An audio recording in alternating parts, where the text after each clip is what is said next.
Hey everybody, welcome to NewPointe. Welcome to NewPointe. Hey NewPointe. Hey NewPointe. Hello everyone. Hey everyone. I want to let you know how excited we are here at NewPointe. We are so excited. And we are so excited that you joined us today. We are so excited you're joining us. We're so excited that you're joining us. We're glad that you're here. We have got a great service planned for you.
Stop the Lord.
Well, hello, everybody. Welcome to NewPointe Online. I'm so excited that you're joining us today.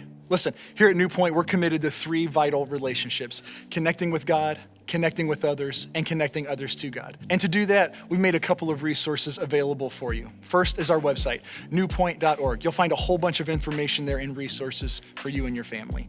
Secondly, is a more on-the-go version of that. You can go to newpointe.org/app, download that, and follow along. If you would like to give, you can also find some giving options at newpointe.org/give. Now listen, we are one church in many different locations, and right now across the eastern part of Ohio and right here online, we want to join into worship with our team. We got a great service planned for you. Let's go.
Nothing can stand against the power of our God. An almighty fortress, you go before us.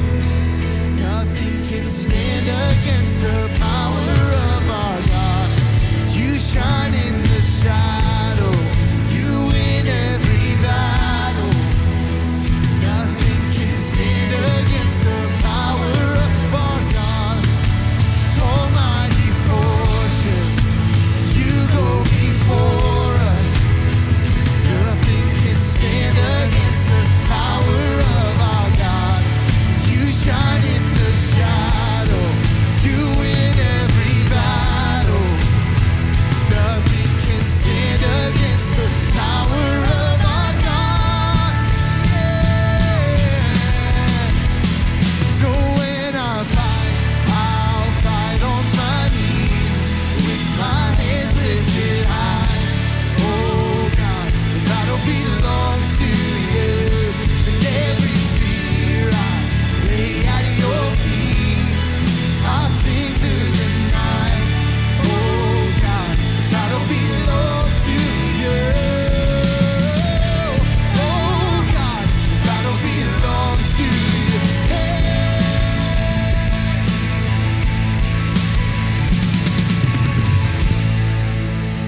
I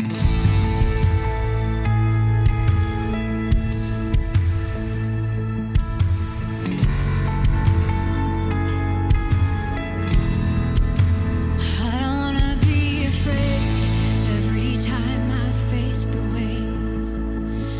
I don't wanna be afraid.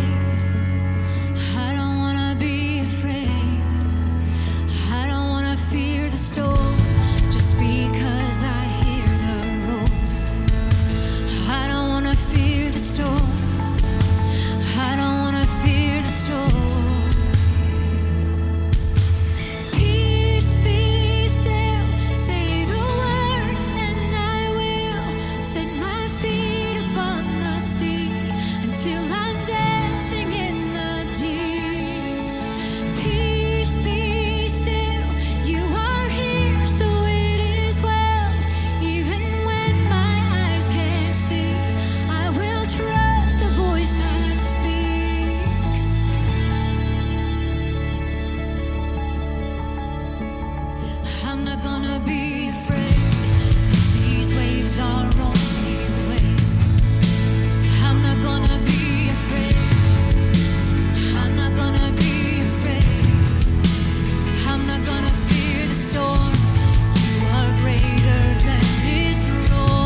Hello, NewPointe. I want to give a shout out to all of our physical locations across Ohio and all of you who are joining us across the world online. We're so glad you've chosen to join us. Now, we're in the midst of a series called This Is Us. And I tell you, it's causing a lot of conversation, which excites me. I'm getting emails, I'm getting texts of people who are engaged in conversation with their spouses, with their friends, and even with God. And they're experiencing tremendous growth. Now, many years ago, there was a man named Paul, and he wrote to a church in Corinth. And he basically said, you know what? We're Christ's church. We're one body and many parts. Now, I think for too long, the church has operated with that flip mindset, though, meaning that we are many bodies and we should all think and act in the same way. But that's not God's plan. You see, one of God's prayers that Jesus prayed was this, that we would be unified, that we would be able to experience oneness. Now, not unification, not you and me all being alike, but that we would be in unity. Now, think about that. One of his last prayers that Jesus prayed while he was here on earth was that his church would operate in unity. First with God, and then with others. And that's why we've been doing this series. Because we're discovering more and more how God has designed each and every one of us, and how special and wonderfully and fearfully He has made us, and how He wants us to relate to Himself and to one another and to the church.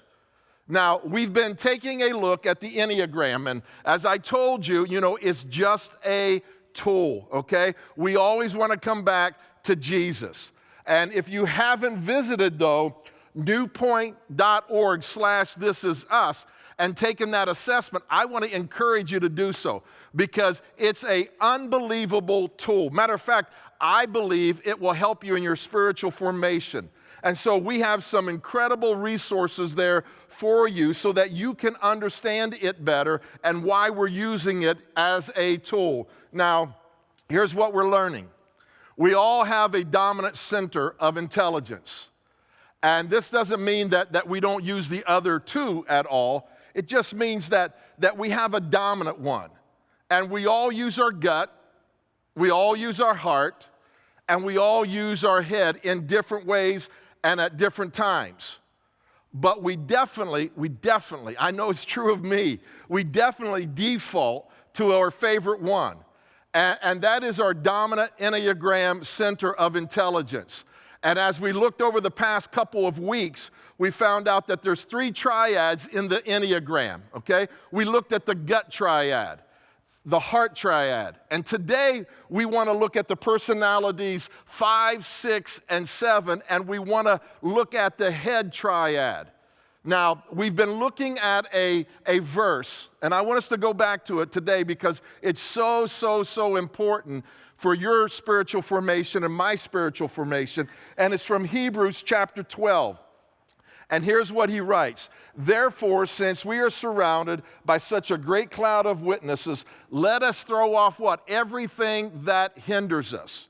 That's that adapted self. That thing that keeps you from experiencing who God truly designed you to be. It might be a wound or a hurt, okay, or a pattern of thinking. But he says, let us throw off everything that hinders us and the sin that so entangles us. And we all have that in our life. And so really what he's doing is he's giving us a command. He's saying, I'm commanding you to examine your life.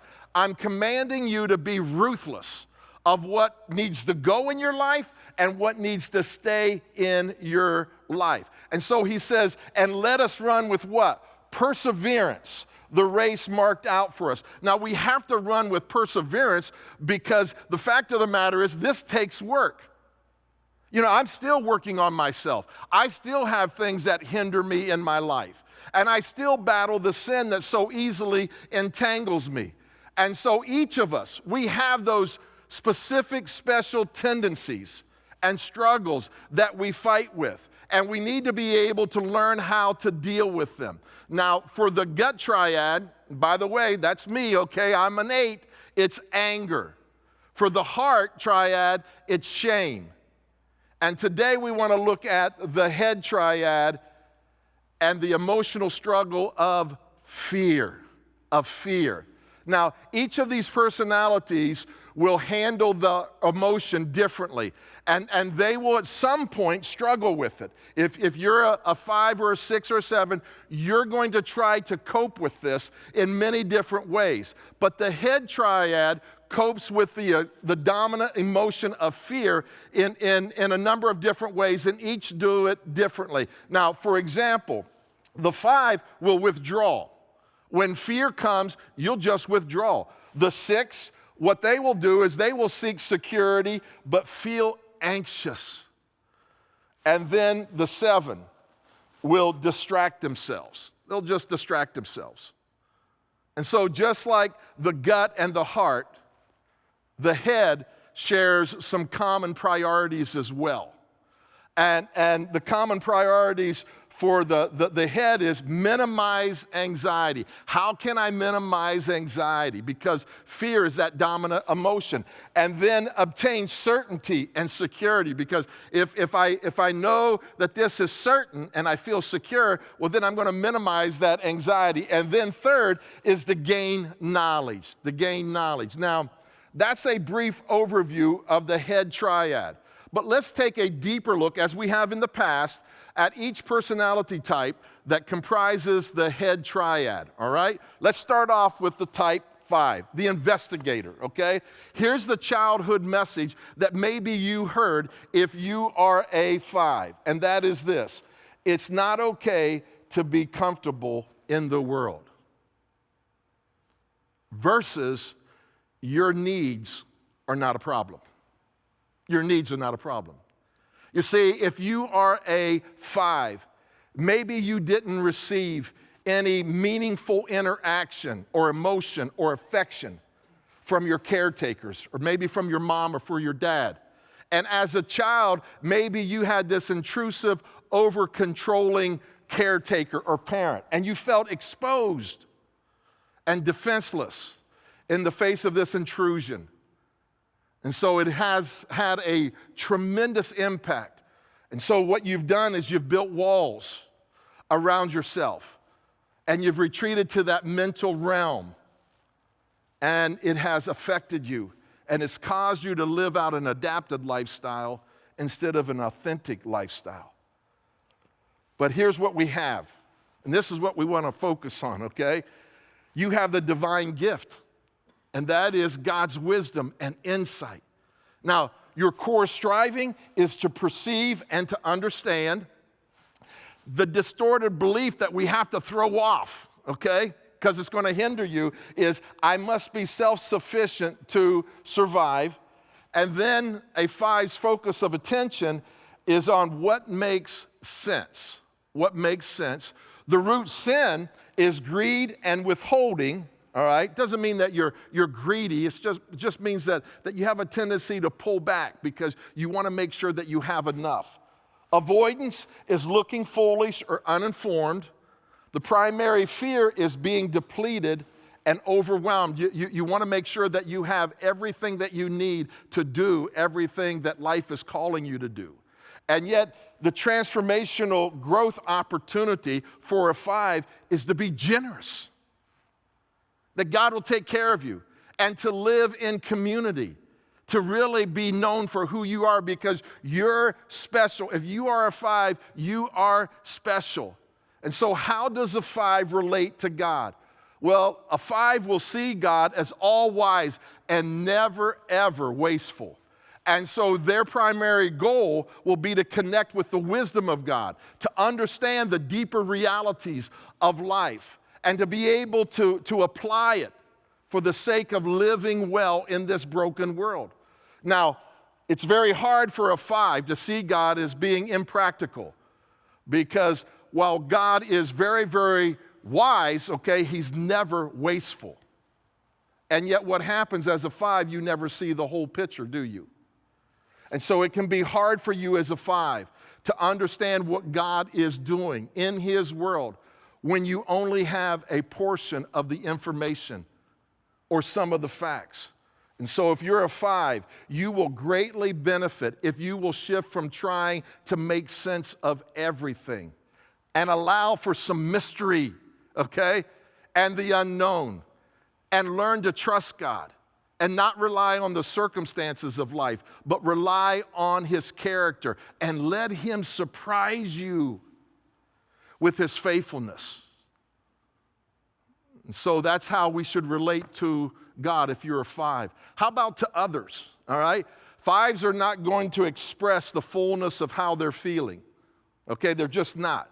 But you can count on it. They're going to express the facts as they are. If you're married to a 5, you know they're coming back to the facts over and over again. And they will bring simplicity in the midst of complexity in your life. They can help you, okay, by condensing a wide scope of data and information into something that is simple and practical and helpful that you can grasp and that you can use. And yet there will be times of where a 5 will feel that they lack the adequate resources to meet the demands of life. And when this happens, they will often withdraw. They will pull themselves away, maybe from you or from a situation, and they will go into their private world of thoughts and concepts in order to what? To escape. And so if you're in a relationship with a 5, hear me on this, okay? Encourage them to be confident and to be bold and to be courageous, and that they have what it takes to forge ahead. And let them know that it's okay not to have an answer to everything in life. That's why we have to trust God. And so as a 5, do your best to avoid your natural instinct, okay? And it's going to be hard. That's why you got to throw off that which hinders you to withdraw when you know it's not the right thing to do. Because you'll know it's not the right thing to do, but your natural instinct will want you to pull away. And yet what happens is if you refuse to do that, you will benefit in the relationships with other people by practicing emotional empathy before trying to fix certain situations. And so don't withdraw. Move ahead, forge ahead, because you're more than enough to do that. Now, how does a 5 relate to the church? Well, they're kind of behind the scenes people, okay? They're comfortable in that. They're comfortable in just operating behind the scenes because they don't want to look foolish. They don't want to look incompetent. And so many times what happens is they pull back and they're willing to work behind the scenes. But here's what I want you to understand, 5s. The church needs you because you're incredible in helping us think through things and to be thorough in that. And if you're wanting processes and systems to be developed, you know what? A 5 can do it. They can take the complicated things and streamline them. And when a process doesn't make sense to them, it's going to frustrate them. It could even terrify them because they want things to work. And so if you're a 5 and you're serving in the church, hear me on this, okay? Help communicate to us that you're not criticizing us to put us down. But what happens is you're critiquing us so that we can get better. Because I believe that the church ought to be the best-led organization in the world. So don't withdraw when it doesn't make sense.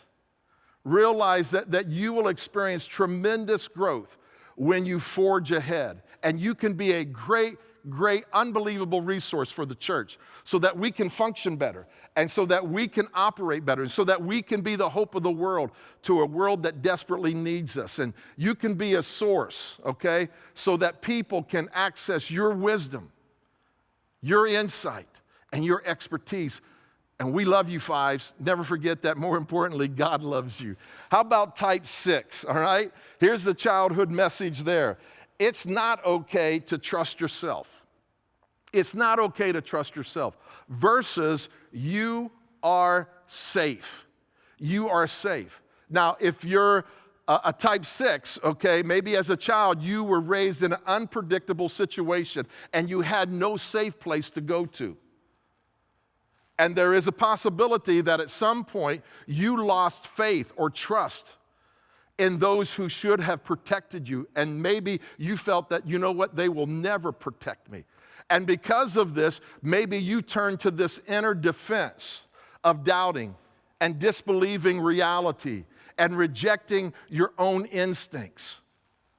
And guess what? It's still with you today, many, many years later. And it's caused you to have an adapted self instead of an authentic self. And today I want you to shed that and to be able to say no more and throw it off. Now, here's what I want you to understand about you. This is so good, sixes, okay, the loyalist. That is your divine gift, God's faithfulness and courage. Wow. Now, your core striving is to be safe and certain. Your distorted belief, this is what we have to shed, okay? This will hinder you. I must do my duty to be secure, okay? Need to shed that. Focus of attention on what could go wrong. How about what could go right, okay? Your root sin is anxiety and angst. Your avoidance is defiance and punishment. Your primary fear is being helpless and defenseless. But Jesus, you know what? He's there. He's your protector. He's your provider. And the transformational growth that you have as an opportunity is to develop a courageous spirit and a confidence in Jesus that He'll never leave you, He'll never forsake you, that He will be with you through all of life's ups and downs. And so, how does a 6 relate to God? All right, well, a 6 views God as faithful, dependable, and constant. And so when anything uncertain happens, or maybe a 6 feels like they're out of wits, okay, they don't feel dependable, they have a tendency to think that God doesn't care about them, or that God has abandoned them, because a 6 desires to experience the dependable guidance and support that Jesus offers, that God offers. And many times, though, God's faithfulness is measured whether or not something went according to their plan, their ideas, their way. And what happens is this: if it doesn't, they may feel like God has let them down. And maybe as a 6, you might say, you know what, why doesn't God do something about this situation? Why doesn't God do something about that person? And if you're a 6, you will greatly benefit by placing your confidence in Jesus and His strength before you place your concern in that situation. You see, it's so important for you and I to understand this, because it may require you to go back and reframe the situation. And to be able to say, you know what, I need to take a step back. I need to look at this from a different perspective. And I promise you, 6s, it will be worth it. Because what happens is God will continue to place you in situations that will require you to trust Him. Because that's what He wants with you and me. Matter of fact, Hebrews 11:6 says, without faith or without trust, it is impossible to please God. And so He wants to develop that trust in you. Now, how does a 6 relate to others, okay? Well, a type 6 is very trustworthy. They're cooperative, they're supportive, okay? They actually may express anxiety or fear when they are perceived in another way, okay? Because they are loyal and they are supportive. And if you're in a relationship with a 6, hear me on this, okay? You will find that they will give you care and stability like no one else, okay? They will rarely, if ever, let someone down. They are faithful. They are faithful. In fact, you know what? Many times a 6 won't start something until they know for sure that they can do it, because they don't want to let anybody down. And that's one of their strengths. One of their strengths is to be able to be that faithful person. Another strength is to be able to see every angle of a situation. Every angle of a situation. But this process can open up doors of possibility for failure, which can cause anxiety there. And they can be plagued with self-doubt. So if you know, listen, if you know a 6, if you're married to a 6, maybe you have a son or a daughter who is a 6, or a brother or a sister, okay? And they're plagued with self-doubt. You know, what I want to encourage you to do is reassure your commitment to them and your appreciation to them. And so let them know that you love them and that you will not abandon them. Because what happens is their tendency can look at things and say, oh my lands, this is going to go south. This is going to be wrong. And so what happens is it can paralyze them and stop them in their tracks from making decisions. So encourage them by reminding them that you will be by their side no matter what. Through thick and through thin, you will be there. Reassure them of your part in the relationship, that you're going to be there. Because listen, a 6 has a tendency to worry about anything, worry about everything. Now, how does a 6 relate to the church? Okay, a healthy 6, okay, are great problem solvers. They're some of the best problem solvers you will ever meet. They will always have 3 or 4 different ways in which you can solve a problem because they see it from different angles. They have an uncanny ability to be able to look at a problem before it even comes to fruition and to be able to help you to solve it.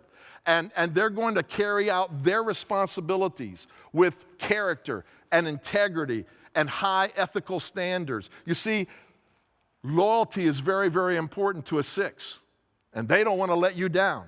And they are committed to being devoted and staying with something until it's completed. They're great team players, and they will diligently work to ensure that every practical detail is thought over and is carried out, that there's no loopholes to be considered. You know what? For me, I need 6s in my life because I don't work that way. They're skilled troubleshooters who enjoy assisting others and preparing others to execute strategies and plans and even deal with perplexing issues in life. And so it can be very, very, very, very much a blessing to have 6 in your life. But you know what? A 6 can have a tendency to wait on the sidelines when it comes to serving in the church.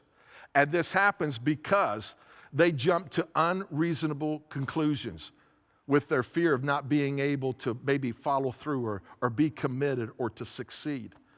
And yet what I want to tell you, 6, is this. Listen, step up to the plate, swing the bat. We need you. We need you. You are loyal. You are creative problem solvers. And we need that in the church. And we will benefit greatly, greatly from your expertise in this. And if you're a 6, you need to understand that your fear is something to overcome, not to be avoided. And Jesus is committed to helping you overcome your fears. Let's take a look at this last one, and that is type 7, the enthusiast, okay? And the childhood message here is it's not okay to depend on anyone for anything versus you will be taken care of. Wow. And so if you're a 7 here today, maybe you have been deprived of the nurture that you needed growing up, or maybe it was removed from you too soon, too quick. You had to grow up too quick, too fast. And maybe you have handled this by searching for distractions to minimize or to repress the fear and the anxiety that comes along with that. And maybe you have decided to adapt yourself and to rely on yourself, to have comfort and to have a sense of peace.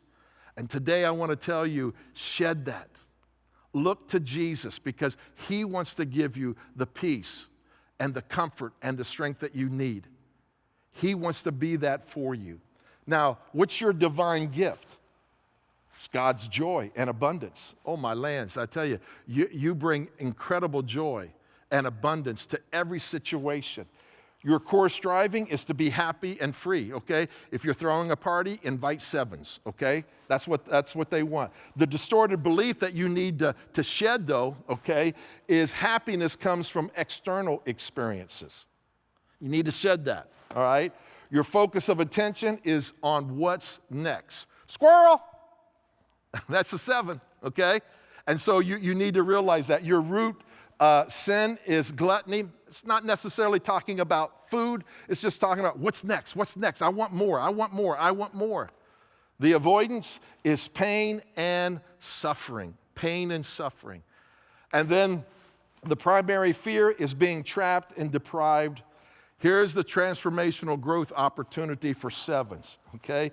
Sober joy and grounded presence. Wow, sober joy and grounded presence. That can be found in the person of Jesus.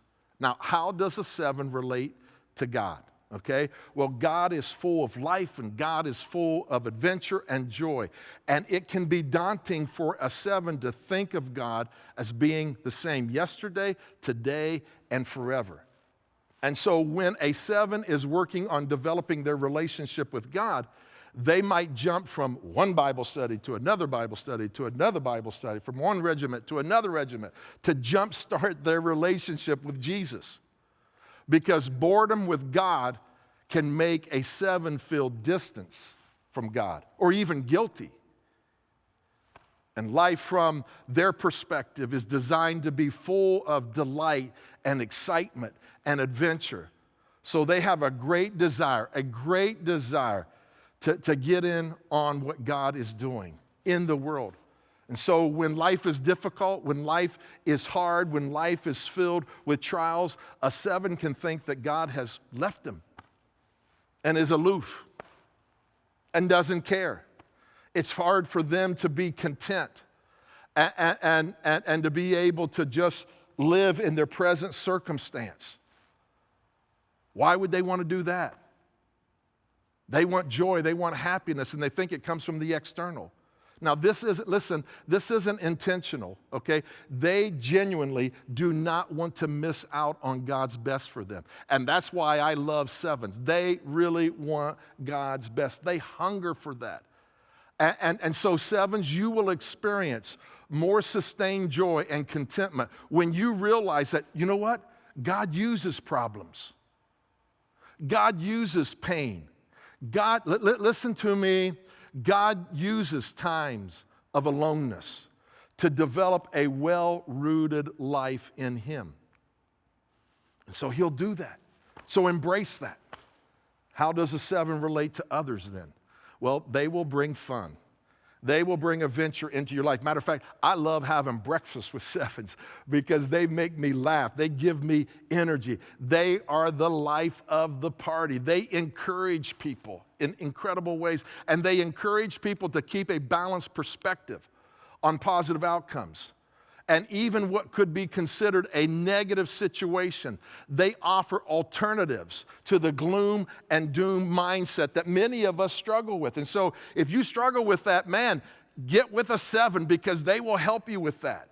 Now, don't be fooled though, okay? They have their own struggles and they have a sense of the fear of failure or missing out. And so their tool to confront that fear looks very different than others. You see, a 7 may not admit that he's fearful or she's fearful, but what they will do is they will play the card of avoidance.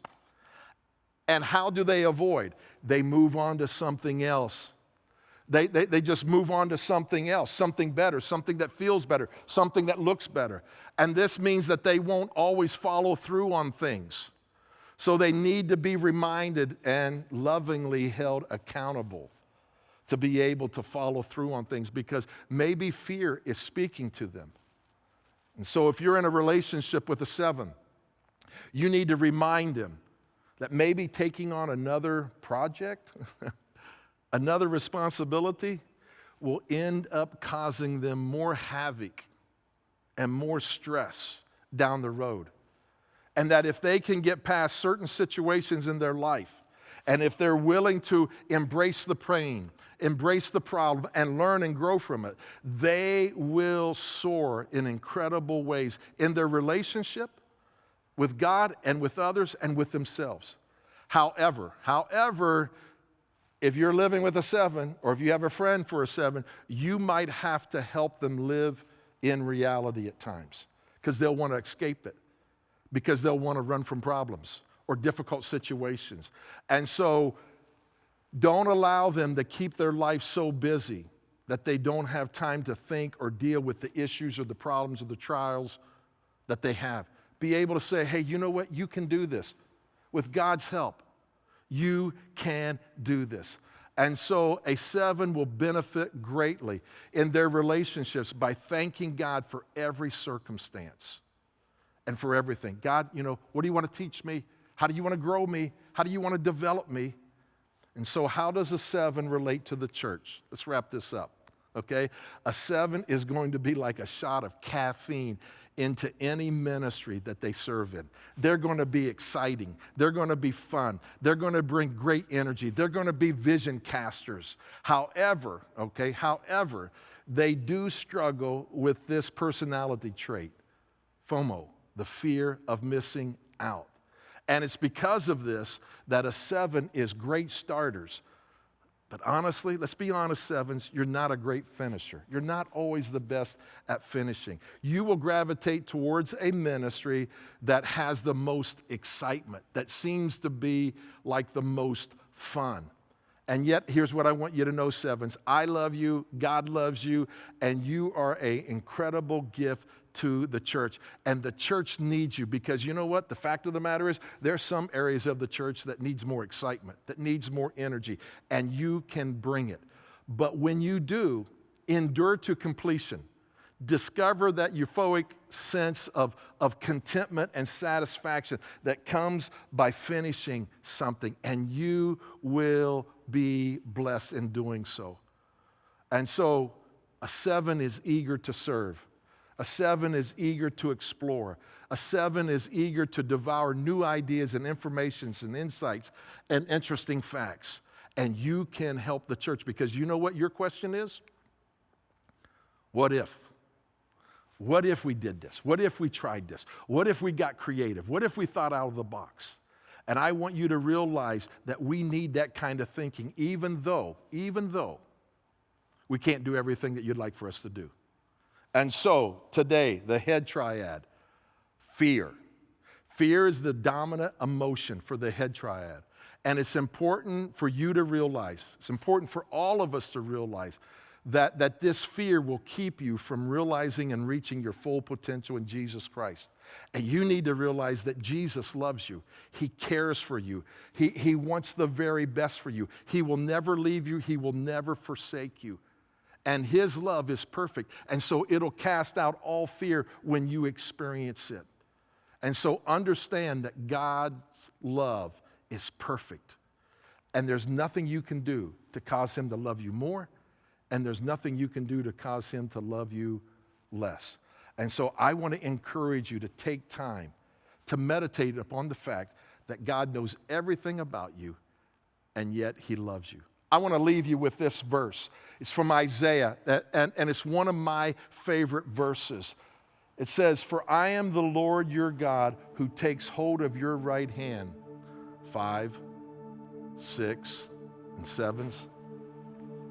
And says to you, do not fear. Why? I will help you. I will help you. And so I want to encourage you today to look to the author and the perfecter of our faith. His name is Jesus. And He loves you. And He'll never leave you. He'll never forsake you. And He will help you to throw off the things that hinders you and the sin that so easily entangles you so that you can be the authentic you that God has designed you to be. Would you pray with me? God, we thank you today for your truth. We thank you that you have created us in an incredible, wonderful, and fearfully way. And we want to celebrate all of that. God, we want to be the best version of who you designed us to be and who you've called us to be. And so today, God, I pray all throughout this audience today that you would help us to experience and to know the height and the depth and the length and the width of your love, and that we would be filled with your love, and that there would be no room in our life for fear to hold us back. And we pray this in the strong name of Jesus. Amen.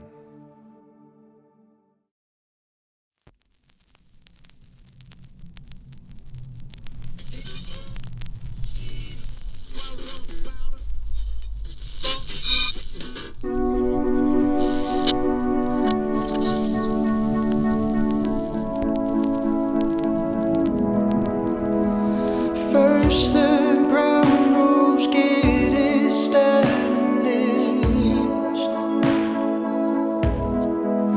Memories historically inaccurate, but repetition seems to finally the melody is sacred, rooted, unchanged.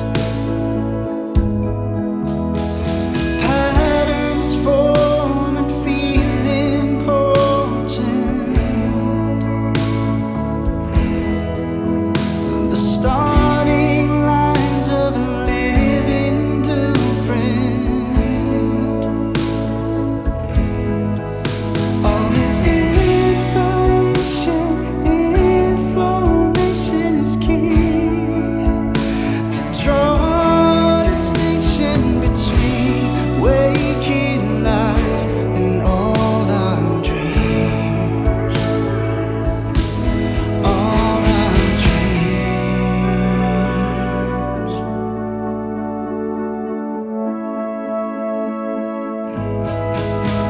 It overwhelms the nervous system. This fearful constant state of comparison.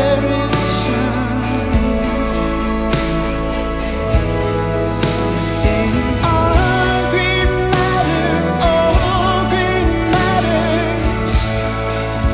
An embarrassment of riches in our heads. We gravitate to black or white instead. We were designed to send mixed signals, one image made up in different pixels, all subject to interpretation.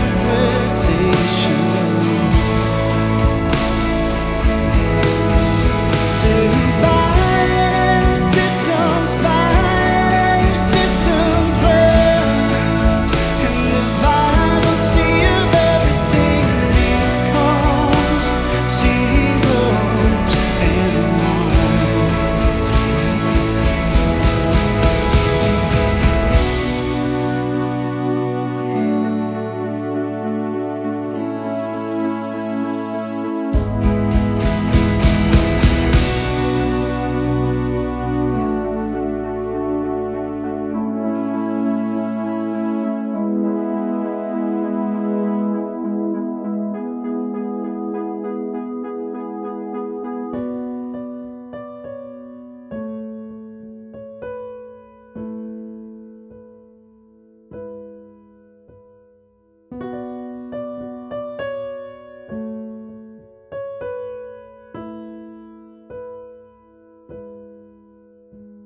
Patterns form and feel important.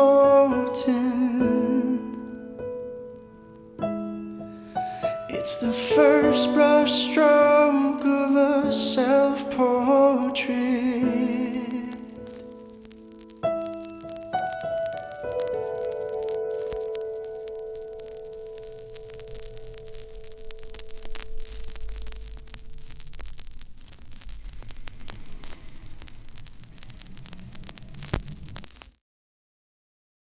Thank you so much, Dwight. Another insightful message on the series, This Is Us. Today we talked about the Head Triad.